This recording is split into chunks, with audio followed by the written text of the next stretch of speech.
My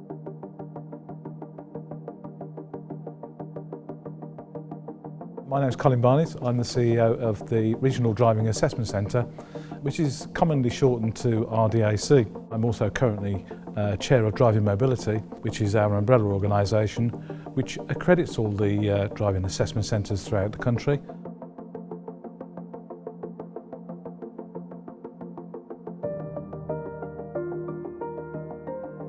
The vision and the main objective is to enable people to maintain or gain their independence. That's what we're all about, that's how we want to help people.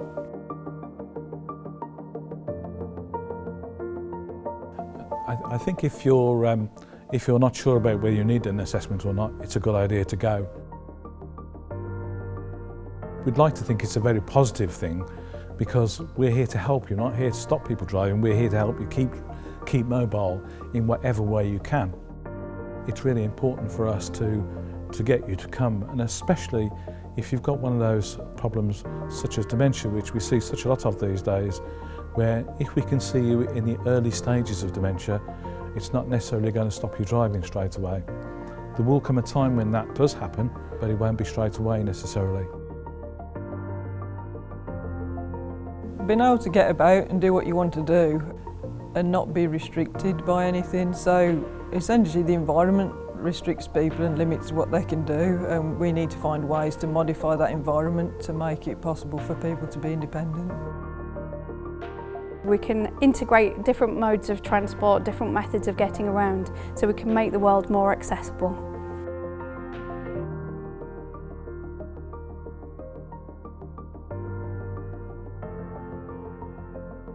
At our main centres we have a comprehensive range of equipment, lots of different vehicles, makes and models, and all sorts of different adaptations. So it means that when clients come to see us, they can have a drive with lots of different things, or it might be that they need help getting in and out of the vehicle. We can have a look at different equipment for them.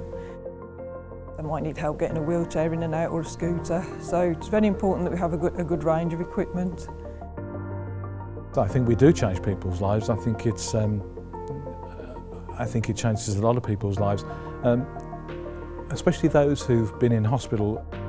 And stroke, which is our sort of second biggest group of people that we see, it's quite a devastating experience having a stroke. A lot of people, when they come out of hospital after having a stroke, and sort of bits of them aren't moving like they used to, and they don't realise, and very often their partners don't realise, that they could probably still drive. Not everybody, but certainly a huge percentage of them will be able to drive again. That makes a big difference to people because, you know, having had something taken away from them, the fact that they can then go back to doing something which gives them so much freedom, it's so important to them to have that independence, you know, to know that you're not stuck in these four walls. And you can go out to the park, you can go and visit places. There's all this help out there, all these places you can go to, which you probably may not have realised before. You may have been in a job where you never have time to even think about what you're doing, and suddenly this affects you in this way, and suddenly you think, I'm not going to be able to do anything anymore. But actually you can. It really does change people's lives.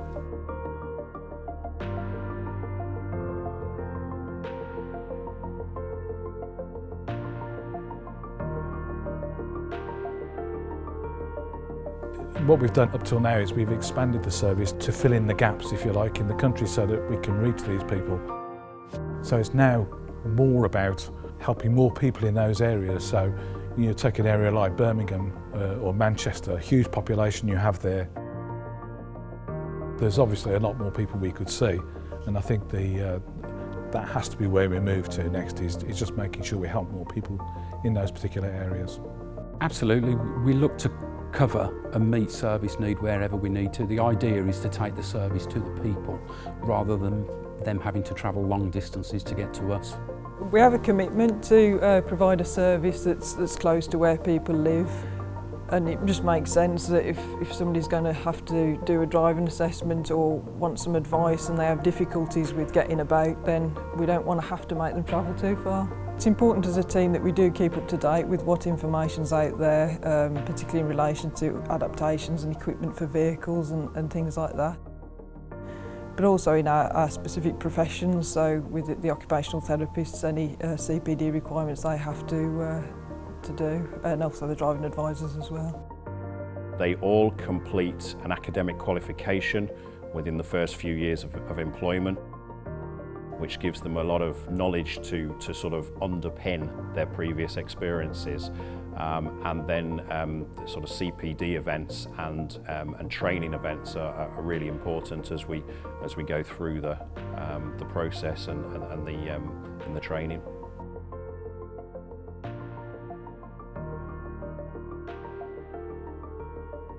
Confidence is a factor. Some of the people we see haven't been out and about, or if it's driving, they haven't been in a car for quite a long time. So their confidence can be lacking.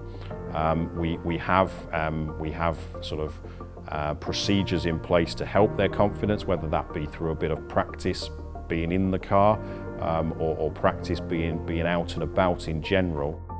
We do sort of factor that in. The aim of the assessment is to help people and to enable people to become mobile or to maintain their independence.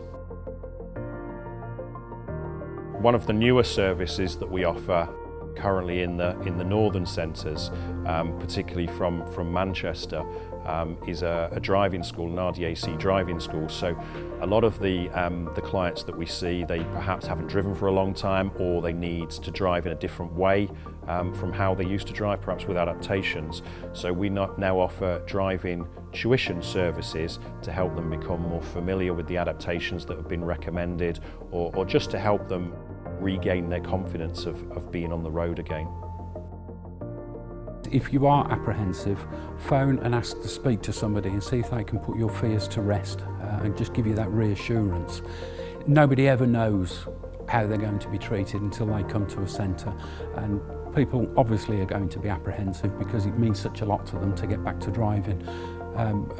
We will try and be as friendly as we can with people, as natural as we can with people, to get the best out of people.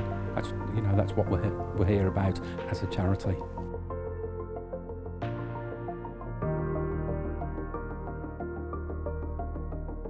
It's been a huge part of my life, I have to say, because having been at the start of RDAC when it was part of the NHS to where it is now, it's been absolutely huge, and this is, if you like, this building is sort of my legacy, if you like. This is where we've got to now, and it's fabulous, absolutely fabulous. We help an awful lot of people, up to about 3,800 a year currently. Everything we do is customer focused to get people back on the roads.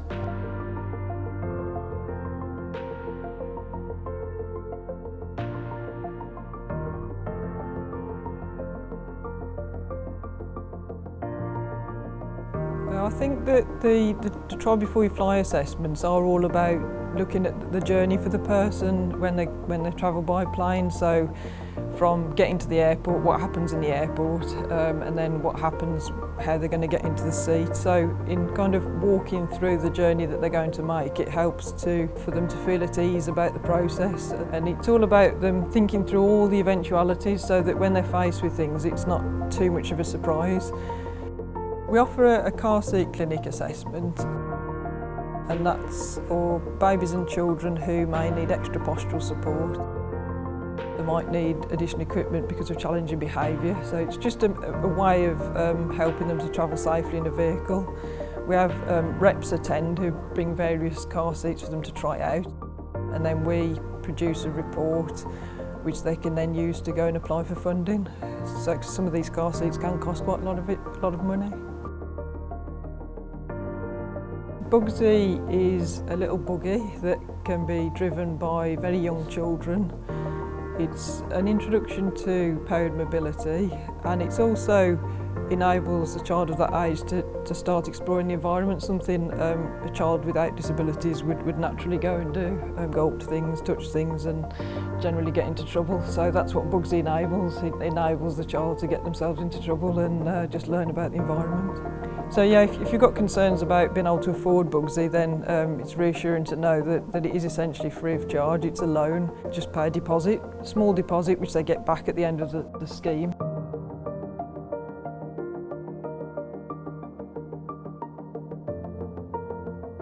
The Hubs project is a great opportunity for us at the mobility centres. We have got an opportunity to see people and see how people are coping with their lives without a car. Now, one of the things which is really tricky for us at the mobility centres is that we have to recommend to some people that for safety they shouldn't drive anymore, and that is really, really hard for us at the centres to do. And we have to let them leave the centre and go through a period of, I suppose, bereavement of that role, of that sense of independence. And the Hubs project has given us an opportunity to contact people who've used the service and see how they're managing with a life after driving. We are asking people to fill in the questionnaires about their experience, whether we make a difference, whether being connected, having the advice that we're able to give them, whether that makes a difference to their quality of life, their being able to access their community. For me, it's for our society to feel that they're not dependent on driving a car, that they are confident and competent to use other methods of transport and they can get to other places.